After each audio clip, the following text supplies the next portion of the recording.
चला आज मस्त असे पनीर क्रिस्पी बनवूया। अजिबात रेस्टॉरंटमध्ये जायची गरज नाही, इतके भारी घरच्या घरी होतात। ते पनीर घेतलं आहे पाव किलो मी, त्याचे अशा पद्धतीने आपण तुकडे करून घ्यायचे।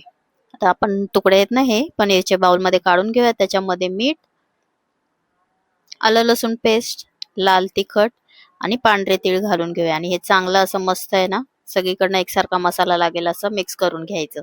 नंतर त्याच्यामध्ये आपण थोडंसं कॉर्नफ्लॉवर घालायचं आहे आणि त्याला असं मस्त टॉस करून घ्यायचं, म्हणजे सगळीकडे एकसारखं कॉर्नफ्लॉवरचं कोटिंग झालं पाहिजे। नंतर आपण दुसऱ्या बाउलमध्ये कॉर्नफ्लॉवर आणि मैदा सेम प्रमाणात घेऊन त्याच्यामध्ये थोडंसं मीठ आणि खायचा सोडा घालून पाणी टाकायचं आणि चांगलं असं मस्त मिश्रण तयार करायचं। आणि मिश्रण तयार झाल्यानंतर गरम गरम तेलामध्ये त्या मिश्रणामध्ये आपले पनीरचे तुकडे आहेत ना फ्राय करायला टाकायचे। 2-3 मिनिटं फ्राय मस्त करून घ्यायचे। बघू शकता लगेच पटकन होतात हे। आता काढून घेऊया आपण। अजून याला कुरकुरीत करण्यासाठी एक पुढे स्टेप करणार आहोत आपण, ती आपण पुढे बघूया।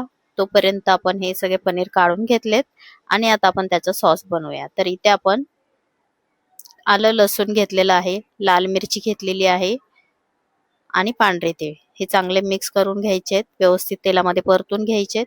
नंतर आपण त्याच्यामध्ये टोमॅटो केचप घालणार आहोत 2 चमचे आणि नंतर 2 चमचे शेजवान चटणी वापरायची आहे। त्याच्यानंतर थोडासा सोया सॉस, नंतर हे चांगलं असं मिक्स करून घेऊन त्याच्यामध्ये थोडंसं पाणी घालायचं आणि 1 चमचा साखर घालायचं। खूप मस्त अशी ही आपली चटणी तयार होते।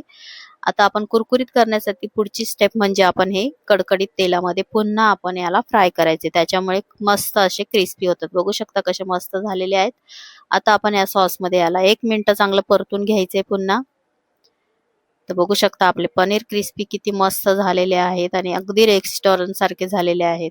घरच्या घरी आपल्याला रेस्टॉरंटचा फ्लेवर खायला भेटतो, तर तुम्ही अशा पद्धतीने एकदा नक्की करून बघा, तुम्हाला खूप आवडेल। आणि तुम्हाला जर ही रेसिपी आवडली असेल तर लाईक आणि सबस्क्राईब करायला विसरू नका। पूर्ण व्हिडिओ बघायचा असेल तर ट्रायंगलला क्लिक करा। धन्यवाद।